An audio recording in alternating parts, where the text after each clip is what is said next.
Of all the great new Pixel 10 phones, the Pixel 10 Pro XL is my top pick thanks to its incredible display, longer battery life and increased storage capacity. It has all the amazing features you'll find on the Pixel 10 Pro but with more room to get things done and have fun.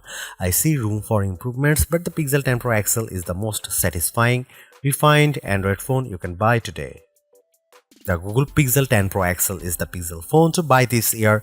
The Pixel 10 Pro can match the Pro XL on the most important features, but the benefits of the larger display, along with a couple of features that are simply better on the XL device, make the Pixel 10 Pro XL my favorite of the new Pixel family, and the phone I would recommend first but not last. I feel confident recommending the Pixel 10 Pro XL above the rest and above any other Android phone you can buy right now because I spent the last year using the Pixel 9 Pro as my primary work phone. That means I know exactly why the Pixel is a great phone for being productive, but I also know that I wish I would had a bigger screen than the 9 Pros. The Pro XL will be my primary device this year for sure. If you haven't checked out a Pixel phone in a while, you really should head to a store and get your hands on one. The latest Pixel 10 Pro XL is polished and well built with a refined look and gorgeous materials and color combinations. It's a much nicer looking phone than the latest iPhone 16 Pro Max, and it delivers on a number of features Apple hasn't been able to match. Google's AI features are the most advanced on any smartphone and often most unobtrusive. The newest AI features like Magic Q and the live translation don't feel pushy or overblown, and they don't produce embarrassing or useless results. Google is pushing AI into the background as a silent helper where it should be. Of course, all of the new Pixel 10 series phones have Google's advanced new AI features like the live translator that not only converts your language into another tongue, it also speaks with a voice that sounds remarkably like yours. That may sound alarming from a privacy viewpoint, but Google says this processing happens on the Pixel 10 Pro XL and not on a distant cloud computer, so your conversations and your voice should be safe. So what makes the Pixel 10 Pro XL so special, the best of the Pixel 10 bunch? First of all, Google's Pixel displays, so-called Super Actua displays, are among the best you will see on any smartphone. These screens are bright and colorful and very sharp. When the screen is this good, I want as much screen as I can get, so I prefer having the larger XL display at 6.8 inches. It's 0.5 inches bigger diagonally than the Pixel 10's display, and that equals 13 square centimeters of extra screen space. The Pixel 10 Pro XL also has the largest battery of all the new Pixel phones, and that equates to the longest battery life, both in my real-world testing and our battery rundown test. It wasn't a massive difference. The Pixel 10 Pro XL only lasted an hour longer than the Pixel 10, still every bit helps. The Pixel 10 Pro XL also charges faster than any other Pixel 10 device, whether you are charging wirelessly or with a USB-C cord. If you have a 45-watt charger, the Pixel 10 Pro XL can charge that fast compared to the 30-watt charging on the other two Pixel 10 phones. The Pixel 10 Pro XL can also use faster wireless charging. Again, it's not a huge difference, but every detail matters. The biggest benefit for me is the combination of Google's winning Super Actua display with the Pixel 10 Pro XL cameras. If I am taking serious photos, I want the biggest viewfinder possible to get the right shot. The extra screen space on the Pro XL phones felt like a big advantage, and if photography is important to you, I'd recommend the Pro XL phone first. The Pixel 10 Pro has the exact same camera specs, but having the bigger Pro XL display helped me to take better shots. Are there other benefits to the Pro XL? Well, not really. It isn't any faster than the Pixel 10 Pro or even than the Pixel 10. In our benchmark tests, the extra RAM in the Pro models didn't seem to make much difference. Pixel phones still disappoint if you only care about the numbers. I don't rely on benchmarks, though the Pixel 10 Pro XL was satisfying and quick in almost every task. There was some lag on the camera, but most of other features, including the latest AI helpers, ran smoothly with no delays. Google has another winner with the Pixel 10 Pro XL and the whole Pixel 10 family. Between the premium design, the excellent software, and the advanced AI features, this is a phone that iPhone fans should seriously consider, and Galaxy owners should envy. I'll be keeping this phone close by, snapped to my MagSafe charging stand until an even better Pixel comes along. I remember the days when a new phone would cost the same but come with more storage and RAM than last year's model because component costs had decreased. This year's Pixel 10 Pro XL is more expensive than before and it comes with 256 GB of storage, but I'm not awarding Google any medals for giving the phone enough space. This phone should be cheaper. To be fair, 256 GB of storage is the right amount unless you play a ton of games or you shoot video with your phone at high resolution. There's a 1TB model available, but only serious enthusiasts need apply, and you know who you are. The color options this year are a bit drab. I like the moonstone color and the jade, but they aren't very exciting. My review unit is the porcelain white, which looks classy but a bit bland. Google also sent along a silicone case with magnets built in that matches the phone perfectly. If you want the 1TB storage option, it's only available in the black obsidian. The Google Pixel 10 Pro XL is the Pixel 10 Pro all blown up. It doesn't add any extra buttons or physical details. The two phones look identical, just at a different scale. That's a good thing because the Pixel 10 Pro is a great looking phone and it keeps the same exact design as the Pixel 9 Pro. That was my favorite phone of last year. If it ain't broke, don't fix it. I like the Pixel 10 Pro XL design even more than the latest iPhone 16 Pro Max. It feels just as refined as Apple's phone with fewer unnecessary buttons to get in the way. Does anyone actually use the camera control? I know I don't. To be fair, I don't use the temperature sensor on the back of the Pixel 10 Pro XL, but I can ignore that easier than a button. The color options are a bit professional and bland, but closer inspections shows more attention to detail than I would have expected from Google. The jade color of my Pro review sample, for instance, was matched with a light gold frame that looks barely glided. It's a gorgeous match. The speaker grills on the bottom of the phone are new and color matched to the frame you choose. It's a nice touch that most people won't ever notice.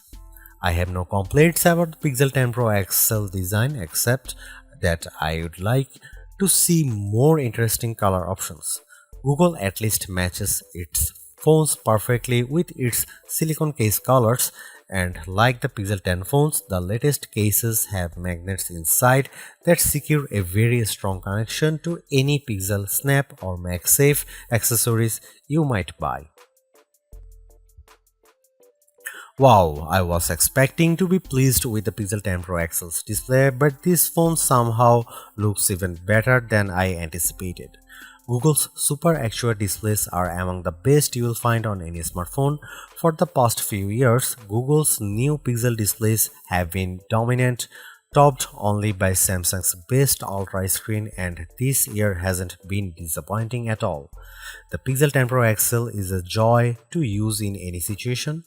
It's great in outdoor light, even for shooting photos or reading my social feeds.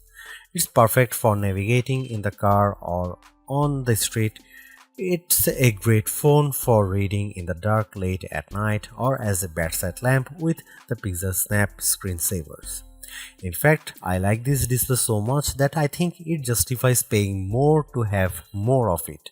The Pro XL is the Pixel to buy not just because it has a bigger screen, but because the screen is so enjoyable that I want to have as much of it as possible. Whether I'm watching videos, taking photos, or playing games, the Pixel 10 Pro XL display is my favorite on any smartphone I own. The Google Pixel 10 Pro XL highlights Google's clean and well-designed interface. I love the Material 3 expressive interface design, as Google calls it Pixel version of Android. It's friendly without feeling cartoonish, and it packs plenty of useful widgets and tools that are easy to manage and don't hog my attention.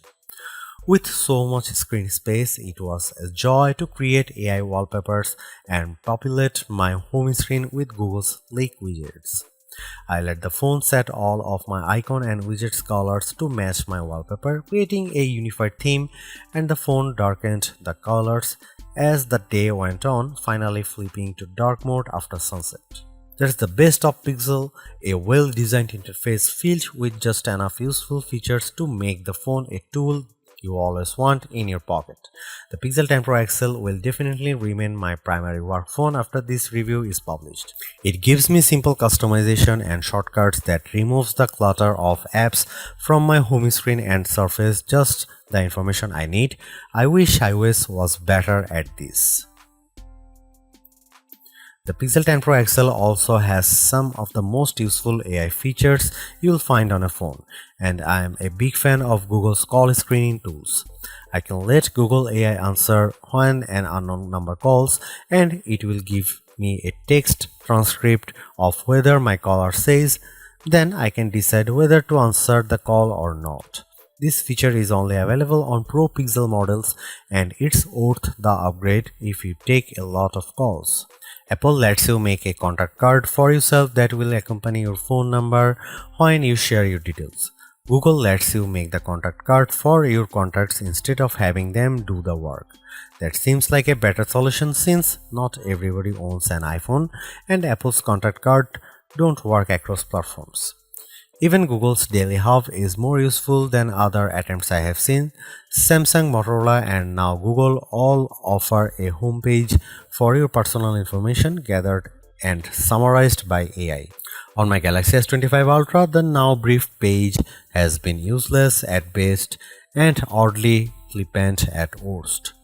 On the Pixel 10 Pro XL, the Daily Hub offers more useful information, links I actually enjoy, and easy access to more information. There are still some odd and off-putting AI features, usually generative AI tools. The Recorder app, for some odd reason, offers a generate a musical background for your recordings.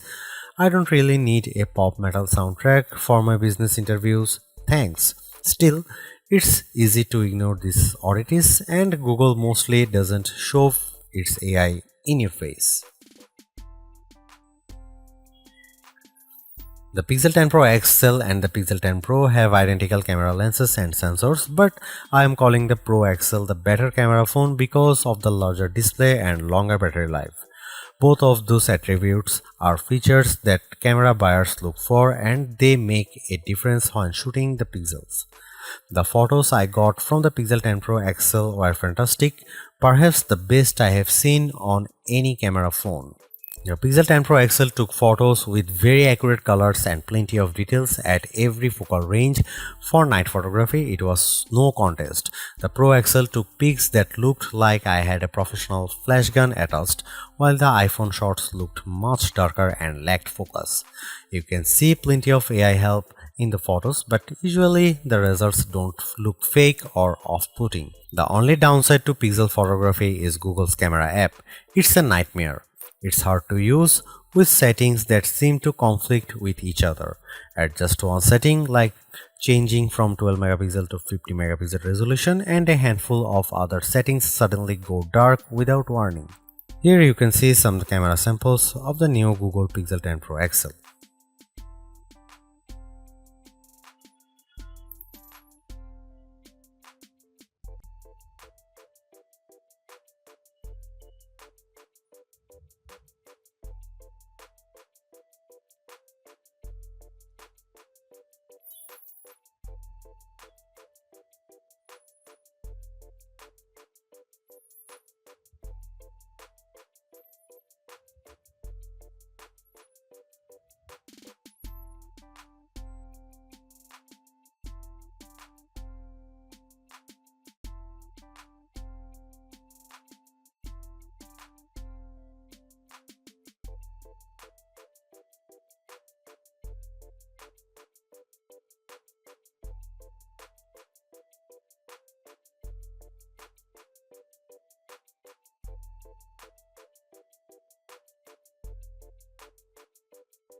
The Pixel 10 Pro XL's performance is the phone's only real letdown, and even though it didn't make a difference most of the time, at key moments the phone struggled to keep up.